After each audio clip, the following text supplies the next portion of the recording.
সব খবরই খবর নয়। এই চ্যানেলে আজকে আরেকটি নতুন বিষয় নিয়ে আপনাদের সামনে উপস্থিত হয়েছি। ভিডিওটি ভালো লাগলে সাবস্ক্রাইব ও লাইক করবেন, আর ভুল হলে কমেন্টসে অবশ্যই জানাবেন। আজকের থাম্বনেল আর টাইটেল দেখে আপনারা অবশ্যই বুঝতে পেরেছেন আজকের দিনে এই বিষয়টা কতটা গুরুত্বপূর্ণ। হিন্দু মতে বিবাহ স্থির হওয়ার আগে পাত্রপাত্রীর পক্ষ থেকে বিভিন্ন দিক খতিয়ে দেখা হয়। সেখানে বংশ পরিচয় থেকে আরম্ভ করে জন্মকুণ্ডলী, ঠিকুজি, পাত্রপাত্রীর গায়ের রং ফর্সা না কালো, কেমন করে হাঁটে, কেমন করে হাসে ইত্যাদি নানা কিছু খুঁটিয়ে দেখা হয়। বর্তমানে বেশিরভাগই নিজেরাই দেখে শুনে দিনক্ষণ ঠিক করে বিয়ের পিঁড়িতে বসছে।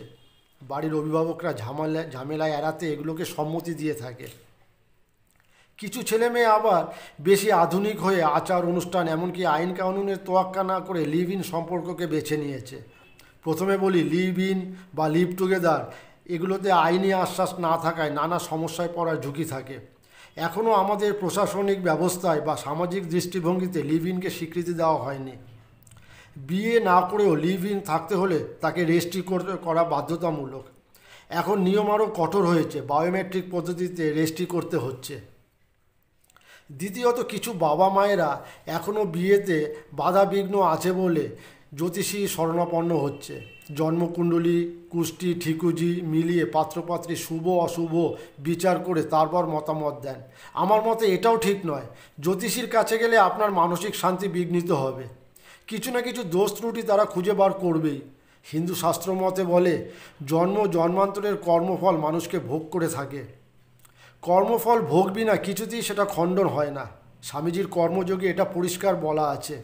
আর ঠিকুজি, এটি জন্মের সঠিক সময় না জানলে এর লগ্ন পরিবর্তিত হয়। ধরা যাক জন্মের সময় 25শে জ্যৈষ্ঠ 6:27, কিন্তু রেজিস্টারে লেখা হলো 6:25 অথবা 6:29।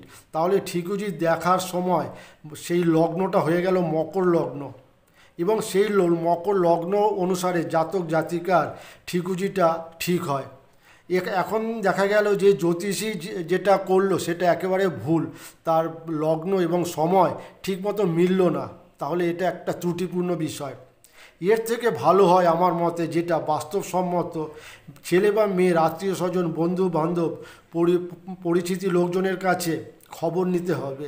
তাদের সাথে খোঁজ খবর নিয়ে জানতে হবে ছেলেটি মেয়েটির বিগত দিনের কেমন অবস্থা, তাদের চরিত্র, তাদের স্বভাব, এগুলো সম্বন্ধে সেখান থেকে সঠিক খবর পাওয়া যাবে।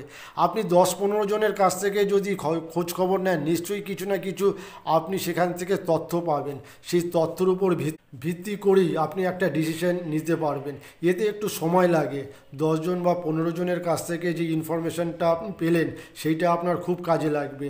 পরবর্তী সময় আপনি ছেলেটাকে বা মেয়েটাকে জানতে পারবেন আপনি কীরকম ছেলে মেয়ে চাইছেন। এছাড়া দেখা যায় যারা নিজেরা দেখে শুনে বিয়ে করে তারা ছেলেটি বা মেয়েটি সবসময় তাদের ভালো দিকটা প্রকাশ করে, কিন্তু বিয়ের পরে তার বিপরীতটাই হয়। আমার শেষ কথা হচ্ছে, তাৎক্ষণিক কোনো ডিসিশন নেবেন না।